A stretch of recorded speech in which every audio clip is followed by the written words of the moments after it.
My name is Khansa Riaz and roll number is 21DE30. So in this lab task we have to plot different signals, such as we have to plot a unit step signal, an impulse signal, we have to plot exponential signal, we have to check its representation. So first of all, the task given to us is to plot the step signal. सबसे पहले हम लोगों ने यहाँ पर n0 हमारे पास starting index है, that means जब हम इसको प्लॉट करेंगे तो it will start from -1। Plotting representation में जो हम लोगों का स्टार्टिंग इंडेक्स होगा वो -1 होगा। n1 and n2 these are our limits. -3 से 3 तक हमारे पास लिमिट है। जो हमारा ग्राफ आएगा उसमें -3 से 3 तक हम लोगों के पास लिमिट है, इसके दरमियानी ग्राफ प्लॉट होगा। उसके बाद हम लोगों ने n वेक्टर को इनिशियलाइज कर दिया है, जिसमें n1 और n2 यानी स्टार्टिंग और एंडिंग पॉइंट्स हमने बताए हैं। उसके बाद हम लोगों ने कंडीशन लगाई है, जो स्टेम फंक्शन हम लोगों ने स्टेप सिग्नल हम लोगों ने ड्रॉ करना है, उसके लिए कंडीशन दी है लॉजिकल ऑपरेटर के थ्रू। और उसके बाद स्टेम फंक्शन का हम लोगों ने यहाँ पर फंक्शन यूज किया है to get our desired plot. इसको रन करेंगे। This is our desired plot -1 से, एज आई सेड कि -1 से हम लोगों का प्लॉट शुरू होगा। This is the starting index and -3 जो हमारी लिमिट थी वहां तक ये प्लॉट हो गया। इस सेकेंड लैब टास्क में हमने एक इम्पल्स फंक्शन को ड्रॉ करना है और उसकी रिप्रेजेंटेशन देखनी। तो सबसे पहले n0 स्टार्टिंग इंडेक्स हमारे पास 1 है, क्योंकि ये एक इम्पल्स फंक्शन है तो रिप्रेजेंटेशन में जब ग्राफ प्लॉट होगा तो उसमें सिर्फ 1 पर हमारे पास सिग्नल आएगा और बाकी तमाम इंडेक्स पे हमारे पास 0 होगा। स्टार्टिंग और ending n1 and n2 the limits are -5 to 5। उसके बाद n को हम लोगों ने इंडेक्स n हम लोगों ने फॉर्म किया, जिसमें रेशो दे दिए n1 और n2 -5 to 5 तक ये ग्राफ प्लॉट होगा। x की हम लोगों ने कंडीशन दे दिया। यहाँ पर कंडीशन देने के बाद जो कि लॉजिकल ऑपरेटर में है, स्टेम का फंक्शन यूज किया to draw our desired plot. जैसा कि मैंने पहले बताया था कि -5 से 5 तक हमारे पास लिमिट है और सिर्फ 1 पर, जो कि हमारा स्टार्टिंग इंडेक्स है, वहां पर इम्पल्स आएगी और बाकी तमाम इंडेक्स पे हमारे पास वैल्यू 0 होगी। इस लैब टास्क में हम लोगों ने एक्सपोनेंशियल डिके को देखना है। एक्सपोनेंशियल डिके जो भी हम लोगों के पास सिग्नल है उसके लिए एक्सपोनेंशियल डिके की रिप्रेजेंटेशन प्लॉट में कैसी आएगी वो देखनी है। सबसे पहले n1 दे दिया -3, n2 दे दिया 3। -3 से 3 तक हम लोगों के पास लिमिट है, दैट मीन्स ग्राफ में -3 से 3 तक सिर्फ हम लोगों के पास प्लॉट आएगा। उसके बाद हम लोगों ने इंडेक्स को डिफाइन कर दिया, that is from n1 ratio n2 -3 to 3 तक है। x हम लोगों ने एक सिग्नल लिया जो हम एक्सपोनेंशियल डिके के लिए यूज कर रहे हैं। अब यहाँ पर पावर ऑफ n है, दैट मीन्स कि तमाम वैल्यूज ऑफ n के लिए हमारे पास जो एक्सपोनेंशियल डिके है वो ग्राफ में शो होगा।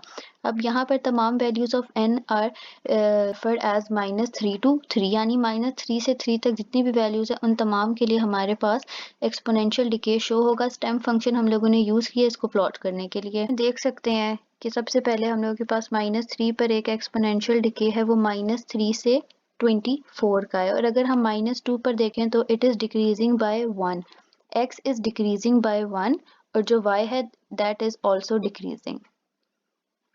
इसी तरह इट दोबारा -1 का डिक्रीज आ गया है और 6 का डिक्रीज आया है। जैसे अब 10 पर देखेंगे तो it will also decrease to 1 and 3। Task में हम लोगों ने एक फंक्शन बनाना था to stimulate impulse sequence, unit impulse sequence. तो सबसे पहले इम्पल्स को सीक्वेंस की हम लोगों ने लेंथ दे दी है जो कि 10 है। उसके बाद स्टेम का फंक्शन यूज किया इसको प्लॉट करने के लिए। अब इस फंक्शन को एज अ होल रिप्रेजेंट करने के लिए एक फंक्शन बनाना था, तो ये तमाम एक फंक्शन है हमारे पास, उसका नाम x है, उसमें इम्पल्स दे दिया और हम लोगों ने जो उसकी लेंथ थी उसको बता दिया है। लेंथ हमारे पास 10 है। उसके बाद जीरोस को इनिशियलाइज किया। यूनिट इम्पल्स में हमेशा जीरोस को इनिशियलाइज करना पड़ता है, तो यहाँ पर जीरोस को इनिशियलाइज कर दिया। उसके बाद वंस को भी इनिशियलाइज करना पड़ता है, तो वंस को इनिशियलाइज कर दिया। वंस जो है हमारे पास वो 1 पर आएंगे और बाकी हम लोग के पास 0 आएंगे और उसके बाद ये प्रोग्राम एंड हो गया। सकते हैं कि जो हमारे जीरोस हैं वो तमाम यहाँ पर जीरोस हैं और जो 1 हम लोगों ने इनिशियलाइज किया था वो 1 पर किया था, तो यहाँ पर हम लोग के पास 1 आ गया। यहाँ पर तमाम जीरोस हैं। इस लैब टास्क में एक यूनिट स्टेप सीक्वेंस जनरेट करनी है। तो सबसे पहले यहाँ पर लेंथ ऑफ द सीक्वेंस बता दिया मैंने जो कि 10 है। उसके बाद एक स्टेम फंक्शन यूज किया इसको प्लॉट करने के लिए। इसके बाद एक फंक्शन जनरेट किया है जो कि x है। यहाँ पर x हम लोगों के पास यूनिट इम्पल्स फंक्शन है और n is the length of sequence. x is equals to 1 n। यहाँ पर वंस को इनिशियलाइज किया है। स्टेप फंक्शन में वंस को हम इनिशियलाइज करते हैं, तो यहाँ पर वंस को इनिशियलाइज कर दिया, that is 1 n। As you can see this is the representation of unit step sequence. ये हमारे पास यूनिट स्टेप सीक्वेंस की रिप्रेजेंटेशन है। टास्क में कोई भी ऐसा प्रोग्राम बनाना है जो गिवन सिग्नल को फ्लिप कर सके, तो मैंने दो सिग्नल ले लिए हैं, एक ओरिजिनल सिग्नल और एक उसका फ्लिप वर्जन आ जाएगा। सबसे पहले उसकी रेंज ले ली है जो कि -3 से 3 तक है। अब रेंज के लिए उसकी वैल्यूज़ भी लेनी पड़ेगी, तो वो यहाँ पर x में मैंने डिक्लेयर कर दिया। उसके बाद सब प्लॉट का कमांड यूज़ किया। एक ही फिगर में दो प्लॉट्स बनाने के लिए सब प्लॉट की कमांड यूज़ करते हैं जो कि बिल्ट इन मैटलैब की है। उसके बाद स्टेप फंक्शन यूज़ किया है। इसको प्लॉट करने के लिए टाइटल ओरिजिनल सिग्नल का दे दिया है। मैटलैब में हमारे पास फ्लिप फंक्शन के लिए बिल्ट इन कमांड है, दैट इज फ्लिप LR, वो यूज़ किया है। और यहाँ पर एक वेरिएबल यूज़ कर लिए x_flipped का। दोबारा सब प्लॉट की कमांड यूज़ की है, स्टेम की कमांड यूज़ की है to plot our desired signal. उसके बाद टाइटल दे दिया फ्लिप्ड सिग्नल। यहाँ पर देख सकते हैं 0 से 3 तक हम लोगों ने 1 दिया था, तो यहाँ पर रिप्रेजेंटेशन आ गया ओरिजिनल सिग्नल की और ये फ्लिप्ड आ गया है। अगर हम लोगों के पास ओरिजिनल सिग्नल में पॉजिटिव इंडेक्स पे रिजल्ट आ रहा है, तो फ्लिप वर्जन में वो सेम इंडेक्स होंगे लेकिन नेगेटिव साइड पे वो फ्लिप हो जाएंगे। तो इस लैब टास्क में हम लोगों ने स्केलिंग करनी है। स्केलिंग बेसिकली क्या होता है कि अगर हमारे पास कोई कांस्टेंट गिवन है तो उसको उसके एम्पलीट्यूड और फेज के साथ मल्टीप्लाई करवा देते हैं। सबसे पहले एक सिग्नल गिवन है यहाँ पर, ठीक है। उसके बाद एक हम लोगों ने स्केल फैक्टर ले लिया। स्केल फैक्टर को हम लोगों ने डिफाइन किया है और स्केल फैक्टर हमारे पास 2 का है। उसके बाद हम लोगों ने इंडेक्स स्केलिंग की है। We have used index to perform signal scaling. यहाँ पर इंडेक्स को यूज़ करते हुए हमने अपना सिग्नल स्केल किया है। उसके बाद प्लॉट की कमांड यूज़ की है। यहाँ पर जो सिग्नल है this is our original signal. Original signal के लिए प्लॉट की कमांड यूज़ की है स्केल सिग्नल, और यहाँ पर जो हमारे पास स्केल सिग्नल आएगा ये उसकी प्लॉट है। लेजेंड यानी टाइटल दोनों के फर्स्ट का ओरिजिनल सिग्नल होगा और जो सेकंड हम लोगों के पास आएगा उसका टाइटल होगा स्केल सिग्नल। तो एज वी कैन सी यहाँ पर ये जो ब्लू लाइन है ये हमारे पास ओरिजिनल सिग्नल है और जो स्केल सिग्नल है वो यहाँ पर हमारे पास आ जाता है। यहाँ पर अगर देखें तो हम लोगों के पास चेंज हो गया है स्केल की, हम लोगों के पास जो वैल्यूज़ हैं वो चेंज आ रही हैं as compared to our original signal. Original signal की सेम इंडेक्स पे वैल्यू देखें तो वो डिफरेंट है, और इसी तरह अगर हम लोग इस पे ओरिजिनल सिग्नल पे देखें तो वो वैल्यूज़ डिफरेंट हैं। Task we have to perform the shifting of the given signal। तो shifting करने के लिए सबसे पहले n of 0 ये हमारे पास starting index है, that means our plot will start from 1। उसके बाद एक टाइम वेक्टर ले लिया है हमने जो कि 0 से 10 तक है और 0.1 का उसमें इंक्रीमेंट है। सिग्नल लिया है sin of t, that means it's a sinusoidal function। Plot क्योंकि दो प्लॉट करने हैं, the original signal and the shifted signal, तो इसके लिए सब प्लॉट की कमांड यूज़ की है। प्लॉट का कमांड यूज़ किया हम लोगों ने टू रिप्रेजेंट अवर सिग्नल।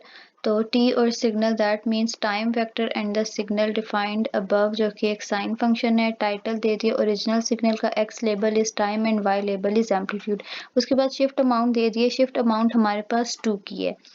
उसके बाद अपने डिजायर्ड वैल्यू पे सिग्नल को शिफ्ट करने के लिए बिल्ट इन फंक्शन हम लोगों ने ये यहाँ पर यूज़ कर लिया है। शिफ्टेड सिग्नल दूसरे वेरिएबल का नाम दे दिया, सब प्लॉट का फंक्शन यूज़ किया है।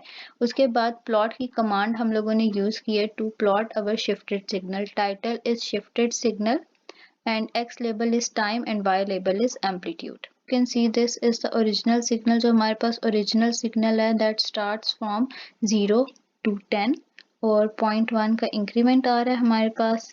उसके बाद जो हमारे पास शिफ्टेड सिग्नल है उसमें शिफ्ट अमाउंट आ गई है 2 की। तो यहाँ पर अगर देख सकते हैं हम लोगों का सिग्नल शिफ्ट हो गया है and it is starting from this point. में we have to write a program to stimulate zero order hold. तो सबसे पहले कॉन्टिन्यूस फंक्शन है, उसके लिए हमने लाइन स्पेस ले लिया दैट इज़ 0 1 एंड 1000। उसी कॉन्टिन्यूस फंक्शन की फ्रीक्वेंसी इज़ 10 और उस कॉन्टिन्यूस फंक्शन के लिए जो सिग्नल लिया that is a sinusoidal signal. तो ये हमारे पास एक साइनोसाइडल सिग्नल है साइन का, और 2 × पाई एफ सी और टी और सी। यहाँ पर 2 is multiplied with by its frequency and its time period. यहाँ पर we have the sampling time, ये सैम्पलिंग टाइम है, उसके बाद सैम्पलिंग फ्रीक्वेंसी है that is 1 over time period. यहाँ पर हम लोगों के पास लिमिट है दैट इज़ फ्रॉम 0 to 1 और T S is our sampling time, यानी 0.1 का इंक्रीमेंट होगा। ये एक फंक्शन यूज़ किया है टू प्लॉट, यानी जो हम लोगों के पास कॉन्टीन्यूस फंक्शन है उसके लिए हम लोगों ने ये एक फॉर लूप लगाई है, एक फंक्शन बनाया है to plot our given function. Subplot की कमांड यूज़ की है दैट इज़ 2 1 1 प्लॉट एक्स। ये कॉन्टीन्यूस फंक्शन को प्लॉट करेगा, टाइटल दे दिया कॉन्टीन्यूस सिग्नल का। उसके बाद दोबारा सब प्लॉट की कमांड यूज़ की है, स्टेम की कमांड यूज़ की है to plot our given signal, title दे दिया डिस्क्रीट का। तो यहाँ पर हम लोगों को नज़र आ रहा है कि कॉन्टीन्यूस सिग्नल साइनोसाइडल है, वो ऊपर प्लॉट हो गया और उसके बाद जो डिस्क्रीट टाइम सिग्नल है that is 0 order hold, that is discrete, तो वो इस तरह शो हो गया। इस लैब टास्क में फर्स्ट ऑर्डर होल्ड फाइंड करना है, ऐसा प्रोग्राम लिखना है जिससे फर्स्ट ऑर्डर होल्ड हो जाए। तो सबसे पहले एक इनपुट सिग्नल ले लिया है, उसके बाद ये सैम्पलिंग टाइम है और ये होल्डिंग टाइम है। हमारे पास सैम्पलिंग टाइम और होल्डिंग टाइम बता दिया है। आउटपुट सिग्नल हम लोगों ने ले लिया है, आउटपुट सिग्नल हम लोगों ने फाइंड करना है।